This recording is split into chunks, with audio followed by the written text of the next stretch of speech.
வாழ்க வளமுடன் நண்பர்கள் அனைவருக்கும் வணக்கம். நான் உங்கள் நண்பன் Arjun, SEBI registered research analyst. இன்னைக்கு 29th ஜூலை போஸ்ட் மார்க்கெட் போட்டு பார்த்துடலாம். அதாவது ஆகஸ்ட் சீரீஸோடைய வெரி ஃபர்ஸ்ட் டே ஹையில் வந்து க்ளோஸ் ஆயிருக்குது. இந்த சென்டிமெண்ட் இந்த மாதம் ஒர்க் அவுட் ஆகிடுது. லாஸ்ட்டு ஒரு 7-8 மாதமாகவே வந்து ஒவ்வொரு சீரீஸோடைய வெரி ஃபர்ஸ்ட் டே வந்து மார்க்கெட் வந்து ஹையில் தான் வந்து க்ளோஸ் ஆகிடுது. ஏதாவது ஒரு மாதம் ஃப்ளாட்டாக கூட க்ளோஸ் ஆகிடலாம், பட் ஒரு ஹெவி டவுன்ஃபால் வந்தது கிடையாது வெரி ஃபர்ஸ்ட் டே அன்னைக்கு. ஸோ இன்றைக்கி வந்து சென்டிமெண்ட் வந்து ஒர்க் அவுட் ஆகிருக்குது. கிட்டத்தட்ட 250 பாயிண்ட் வந்து நிஃப்டி ஹையில் வந்து க்ளோஸ் ஆகிருக்குது. நாளைக்கு எப்படி இருக்க போகுது, சென்செக்ஸோடைய எக்ஸ்பிரி அதை பார்க்கணும். சென்செக்ஸோடைய எக்ஸ்பிரி யூஸ்வலாகவே many of the times, most of the times சென்செக்ஸோடைய எக்ஸ்பிரியில் டவுன் ஆகுது.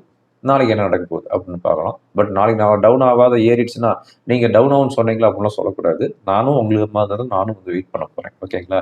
அதுக்கு அடுத்து பார்த்தோம் அப்படின்னா, இந்த அமெரிக்கா வந்து அமைதியாக இருந்தாலும் ஈரான் வந்து அமைதியாக இருக்க மாட்டேங்குது. ஓகேங்களா? அமெரிக்கா வந்து சுரண்டி பார்க்குது. இன்னைக்கு அப்படி தான் நடந்துருக்குது. இப்போ ட்ரம்ப் என்ன சொல்லிக்கிறாரு, நான் வந்து நைட் வந்து அட்டாக் பண்ண மாட்டோம், ஈரான் வந்து நாங்கள் அட்டாக் பண்ண மாட்டோம். இப்போ வந்து ஏமனில் ஒரு நெகோசியேஷன் மீட்டிங் நடந்துட்டு இருக்குது, அதில் வந்து பார்ட்டிசிபேட் பண்ணுங்கிற மாதிரி அவர் சைலண்டாக தான் போயிட்டுருக்கிறாரு இந்த 2 நாளாக. ஓகேங்களா? நான் ஃபர்ஸ்ட்லேருந்து சொல்ல கிடையாது. இந்த 2 நாளாக அவரும் சைலண்டாக தான் இருக்கிறாரு. ஆனால் ஈரான் வந்து இவங்க வந்து சுரண்டி பார்க்குறாங்க. இப்போ என்னாச்சு அப்படின்னா, ஜோர்டானில் இருக்கிற அமெரிக்காவுடைய ஏர் ஸ்பேஸை ஈரான் வந்து அட்டாக் பண்ணிக்கிறாங்க. இவங்க அட்டாக் பண்ணதுக்கு அப்புறம் ட்ரம்ப் அமைதியாக இருப்பாரா? அவர் என்ன சொல்லிட்டாரு, நான் வந்து உங்களை இன்னமும் வந்து ஹார்டாக வந்து அட்டாக் பண்ண போகிறோம் அப்படின்னு இவர் ஸ்டேட்மெண்ட் கொடுத்துக்கிறாரு. ஸோ ஈரானு ஜோர்டானில் இருக்கிற ஏர் ஸ்பேஸ் அட்டாக் பண்ணோன்னே க்ரூடு வந்து கிட்டத்தட்ட 5-6% இன்க்ரீஸ் ஆச்சு. இவர் ரிப்ளை பண்ணதுக்கு அப்புறம் இன்னொரு 3% இன்க்ரீஸ் ஆயிடுச்சு. இப்போ வந்து 8-9% ஹையில் இருக்குது க்ரூடு. ஓகேங்களா? யூஎஸ் மார்க்கெட்டும் கிட்டத்தட்ட 400 பாயிண்ட் டவுனில் இருக்குது. நம்ம மார்க்கெட் கொஞ்சம் யாருன்னா ஒன்று ஈரானுக்கு பிடிக்க மாட்டேங்குது, இல்லை அப்படின்னா அமெரிக்காவுக்கு பிடிக்க மாட்டேங்குது. இவங்க 2 பேருமே சேர்ந்து நம்ம மார்க்கெட்டு நீனா ஏறுற அவன் நான் அடிக்கிறேன் அப்படின்ட்டு ஏதாவது ஒரு நியூஸை கொடுத்து இறக்கி விட்டுறாங்கன்னு வச்சாங்களேன். ஸோ எல்லாத்தையும் பார்த்தரலாம். எங்கே ஸ்கிப் பண்ணால் பாருங்கள், இந்த வீடியோ உங்களுக்கு கண்டிப்பாக யூஸ்ஃபுல்லாக இருக்கும்.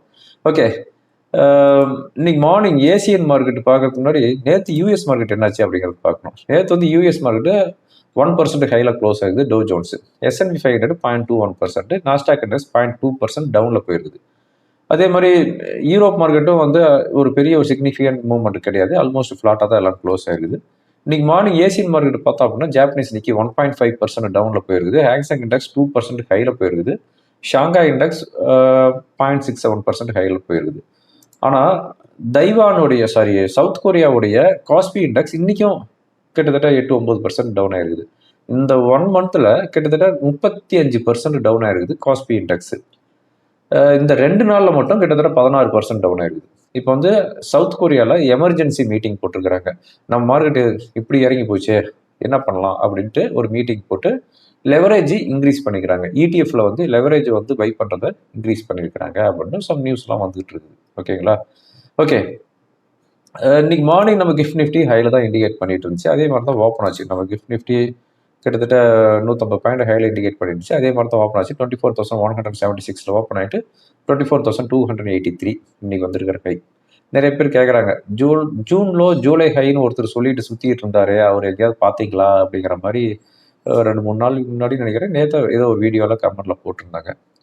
யாரும் சுற்றிட்டு இருக்கல, நான் தான் சுற்றிட்டு இருந்தேன். ஓகேங்களா? நான் என்ன சொல்லியிருந்தேன், கடந்த 20 வருஷமாகவே ஜூன் லோவுக்கும் ஜூலை ஹைக்கும் நல்லா நோட் பண்ணுங்கள், ஜூன் லோவுக்கும் ஜூலை ஹைக்கும் வர்ற கேப் வந்து ஒரு பிக் டிஃப்ரென்ஸ் இருக்குது அப்படின்னு சொல்லிட்டு இருந்தேன். இது வந்து எந்த மாதமும் அந்த மாதிரி ஒரு இது கண்டினியூவாக நடக்காது. ஏதோ மாதம் நடக்கும், பட் கண்டினியூவாக 20 வருஷமாக இது வந்து நடந்துட்டு இருக்குது. ஜூன் மந்த் வர லோ என்னங்கிறது எனக்கு தெரியாது, சத்தியமாக எனக்கு தெரியாது. ஓகேங்களா? ஜூன் 1 அன்றைக்கே நான் வந்து வீடியோ போட்டேன். ஜூன் 1 அன்றைக்கே நான் வந்து வீடியோ போட்டு June low July high note பண்ணிக்காங்க அப்படின்னு சொல்லியிருந்தேன். ஆனால் இந்த வருஷம் வந்து ஜூன் லோ என்ன வந்திருக்குது அப்படின்னு பார்த்தோம் அப்படின்னா 23,070 வந்துச்சு ஜூன் 8ஆம் தேதி. ஓகேங்களா? ஜூன் 8ஆம் தேதி 23,070 வந்துச்சு. ஜூலை 7ஆம் தேதி 24,530. கிட்டத்தட்ட எவ்வளோ பாயிண்ட் ஏறி இருக்குது? 1,500 பாயிண்ட் ஏறி இருக்குது. ஓகேங்களா? ஜூன் லோவுக்கும் ஜூலை ஹைக்கும் இந்த வருஷம் 1,500 பாயிண்ட் இன்க்ரீஸ் ஆயிருக்குது. அப்போ கிட்டத்தட்ட எத்தனை பர்சன்ட் ஆச்சு? 5% வந்துருச்சு. ஓகேங்களா. அதனால வந்து இந்த ஜூன் லோவுக்கும் ஜூலை ஹைக்கும் வர்ற டிஃப்ரென்ஸ் பெருசுன்னு தான் சொல்லிக்கிறேன். இதுதான் வரும் அப்படின்னு எனக்கு தெரியாது.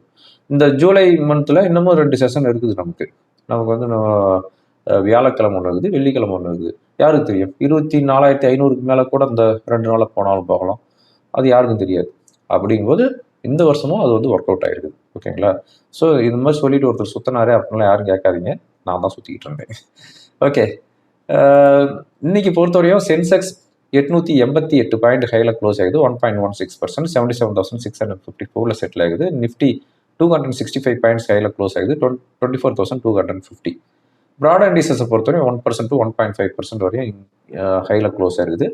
அதே மாதிரி செக்டார் வைஸ் பார்த்தோம் அப்படின்னா ஐடி செக்டார் தான் இப்போ வந்து மார்க்கெட்டே பேலன்ஸ் பண்ணிட்டு இருக்குன்னு சொல்ல முடியும். ஐடி வந்து அதாவது மார்க்கெட் இறங்கினதுக்கு ஒரு காலத்தில் வந்து ஐடி தான்.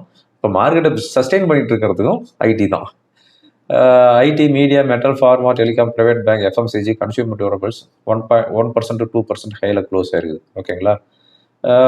அதுக்கப்புறமா வந்து முக்கியமாக இந்த ஐடி ஸ்டாக் வந்து நல்லா டவுன் ஆகும்போது சம் மியூச்சுவல் ஃபண்டு, ஃபேமஸான மியூச்சுவல் ஃபண்ட்லாம் எதுவும் பெர்ஃபார்ம் பண்ண கிடையாது. அது என்ன மியூச்சுவல் ஃபண்டு அப்படின்னா பராக் ஃப்ளெக்ஸி கேப். நிறைய பேர் போட்டிருப்பீங்க, ஒரு 5-6 ஃபண்டு போட்டிருக்கிறீங்க அப்படின்னா கண்டிப்பாக இந்த ஃபண்டையும் போட்டிருப்பீங்க, பராக் ஃப்ளெக்ஸி கேப் ஃபண்டு. ஏன்னா அவங்க வந்து ஐடி ஸ்டாக்ல தான் வந்து கிட்டத்தட்ட 10% 12% எக்ஸ்போசர் வச்சிருக்கிறாங்க பராக் ஃப்ளெக்ஸி கேப்பு. இந்த ஐடி ஸ்டாக் எல்லாமே டவுன் ஆகும்போது அது வந்து பெர்ஃபார்ம் பண்ண கிடையாது.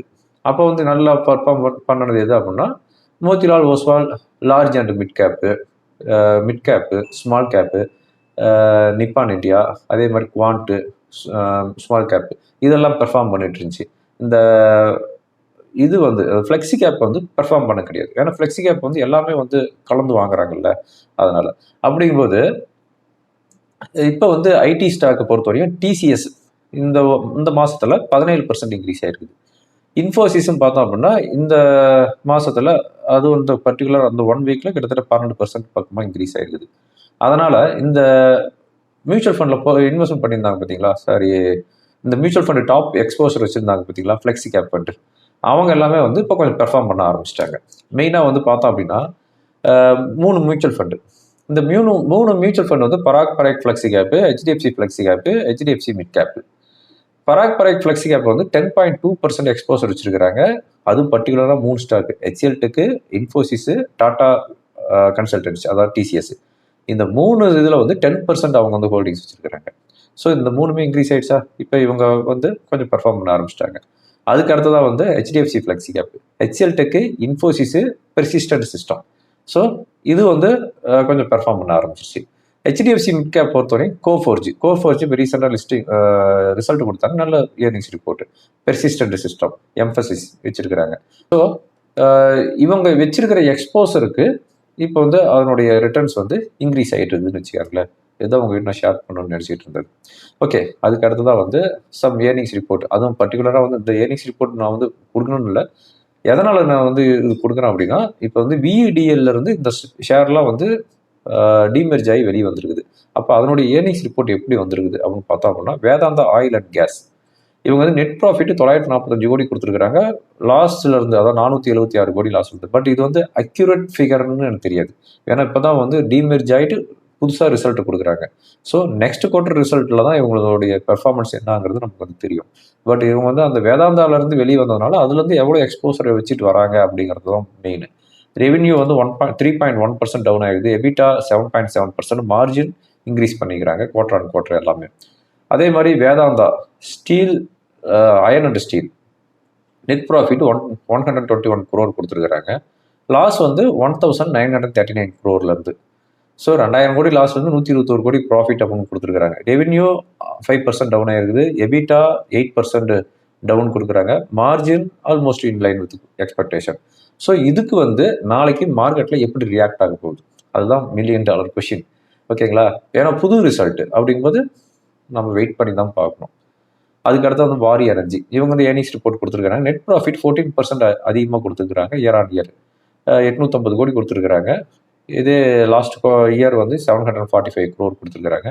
ரெவென்யூ 79% இன்க்ரீஸ் கொடுத்துருக்காங்க. 7,932 கோடி கொடுத்துருக்காங்க. இதே சேம் இயர் வந்து 4426 கோடி கொடுத்துருக்காங்க. ஸோ ரெவென்யூ வந்து 79% இன்க்ரீஸ் ஆயிருது, எபிட்டா 44% இன்க்ரீஸ் ஆயிருது. ஆனால் மார்ஜின் குறைச்சிருக்குது. 22% லாஸ்ட் இயர்ல இருந்து இப்போ வந்து 18% தான் கொடுத்துருக்காங்க. ஸோ 4% நியர்லி வந்து டவுன் ஆயிருக்குது மார்ஜின். அதனால இது மட்டும் தான் நம்ம வந்து கவனிக்க வேண்டியது. மார்ஜின் குறைவாக கொடுத்துருக்காங்க. ப்ராஃபிட் ஓகே, சாரி, ரெவென்யூ 79% அதிகமாக கொடுத்துருக்காங்க. ஸோ இதை மட்டும் நம்ம வந்து ஃபோக்கஸ் பண்ணணும். ஓகே, அதுக்கு அடுத்ததான் வந்து பார்த்தோம் அப்படின்னா எஃப்ஐஸ் டேட்டா. எஃப்ஐஸ் இன்னைக்கு 2982 crore வந்து பை பண்ணிக்கிறாங்க. டொமஸ்டிக் 998 crore வந்து பை பண்ணிக்கிறாங்க. ரெண்டு பேரும் சேர்ந்து இன்னைக்கு 3980 கோடிக்கு பை பண்ணிக்கிறாங்க. இந்த வீடியோ ரெக்கார்ட் பண்ணிட்டு இருக்கும்போது யூஎஸ் மார்க்கெட்டு 450 பாயிண்ட் டவுன்ல ட்ரேட் ஆகிட்டு இருக்குது. நமக்கு தேர்ஸ்டே பொறுத்தவரையும் சாரி இன்னைக்கு Wednesday night 11:30 PM fed interest rate decision இருக்குது. அவங்க வந்து என்ன இன்ட்ரெஸ்ட் ரேட் கொடுப்பாங்கிறத ஃபோக்கஸ் பண்ணணும். 3.75% இருக்குது. அதே தான் வந்து மெயின்டைன் பண்ணுவாங்கட்டு இருக்குது. ப்ரெஸ் கான்ஃபரன்ஸ் இருக்குது. இந்த வருஷம் இதை ரேட் கட் இருக்குதா இல்லை ரேட் இன்க்ரீஸ் பண்ண போகிறாங்களா அப்படிங்கிறத ஏதோ ஒன்று சொல்லுவாங்க.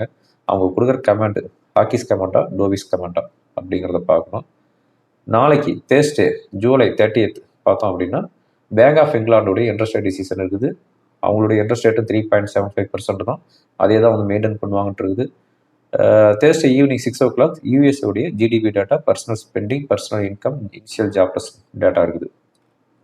ஏர்னிங்ஸ் ரிப்போர்ட்டை பொறுத்தவரையும் Thursday Bajaj finance, Mahindra Mahindra, NSDL, Tata steel, VEDL, VAML அதாவது வேதாந்தா அலுமினியம் அவங்க வந்து ஏர்னிங்ஸ் ரிப்போர்ட் வந்து சப்மிட் பண்ணுறாங்க. ஓகேங்களா? ஓகே, ஓவரால் மார்க்கெட் எப்படி இருக்குது அப்படின்னு பார்த்தோம் அப்படின்னா ஒரு நல்ல ஒரு ரெசிஸ்டன்ஸ் வந்துருச்சு. 24,250 வந்துருச்சு. அது அங்கே போனோடனே இப்போ பாருங்கள் குளோபல் நியூஸ் எல்லாமே வந்து டவுன் இண்டிகேட் பண்ணிட்டு இருக்குது. பட் நாளைக்கு நம்ம மார்க்கெட் எப்படி ஓப்பன் ஆகுங்கிறது தெரியல. பட் இதெல்லாம் வந்து ரெசிஸ்டன்ஸ் தான். 24,500 வரையுமே ரெசிஸ்டன்ஸ் தான். ஓகேங்களா? அது வரையுமே ரெசிஸ்டன்ஸ் தான். சப்போர்ட் அப்படின்னு பார்த்தோம் அப்படின்னா 24,000ங்கிறது இப்போ இருக்கிற சப்போர்ட். ஆனால் இது வாட்ச் பண்ணிக்காங்க. டெக்னிக்கலாக என்ன இண்டிகேட் பண்ணுதுங்கிறதையும் பார்த்துடலாம். இப்போ நம்ம பார்த்துட்டு இருக்கிறது சென்செக்ஸோடைய ஓப்பன் இன்ட்ரெஸ்ட்டு. ஓவராலாக பார்க்கும்போது எங்கேயுமே வந்து சொல்லிக்கிற மாதிரி ஓப்பன் இன்ட்ரெஸ்ட்டே இல்லை. ஓகேங்களா? ஓவராலாக call side put side slightly ஐயாக இருக்குது. பட் இது வந்து ஒரு 2 நிமிஷத்தில் மாறுற ஓப்பன் இன்ட்ரெஸ்ட் தான். ஸோ லைவ் மார்க்கெட்டில் என்னுடைய ஃப்ரீ டெலிகிராம் சேனல் வந்து ஃபாலோ பண்ணிக்காங்க. உங்களுக்கு வந்து அப்டேட் பண்ணுறேன். இப்போ நம்ம பார்த்துட்டு இருக்கிறது நிஃப்டியோடைய டே கேண்டில். இது வந்து நான் வந்து 1 hour கேண்டிலுக்கு மாற்றிக்கிறேன். இப்போ இருக்கிற ரெசிஸ்டன்ஸ் அப்படின்னு பார்த்தோம் அப்படின்னா இதுதான் ரெசிஸ்டன்ஸ். ரெசிஸ்டன்ஸில் தான் க்ளோஸ் ஆகிடுது. 24,250 அரௌண்டு தான் ரெசிஸ்டன்ஸு. இந்த 24,250 அதுக்கு மேலே சஸ்டைன் ஆகிட்டு இருந்துச்சு அப்படிங்கிற பட்சத்தில் 24,330 இருந்து 350 வரை ரெசிஸ்டன்ஸ் இருக்குது. ஒருவேளை டவுன் ஆகுது அப்படிங்கிற பட்சத்தில் 24,200ங்கிற சப்போர்ட், அதுக்கு கீழே வச்சுன்னா 24,130ங்கிறது நெக்ஸ்ட் சப்போர்ட். சப்போஸ் 24,130க்கு கீழே சஸ்டைன் ஆகுது அப்படிங்கிற பட்சத்தில் 24,020 வரை வர்றதுக்கு உண்டான வாய்ப்புகள் இருக்குது. ஓகேங்களா? ஓகே ஃப்ரெண்ட்ஸ், இந்த வீடியோ ரொம்ப யூஸ்ஃபுல்லாக இருக்கும்னு நினைக்கிறேன். யூஸ்ஃபுல்லாக இருந்துச்சு அப்படின்னா ஃப்ரெண்டுங்களுக்கு ஃபாலோ பண்ணுங்கள். தேங்க்யூ ஃபார் வாட்சிங். வாழ்க வளமுடன்.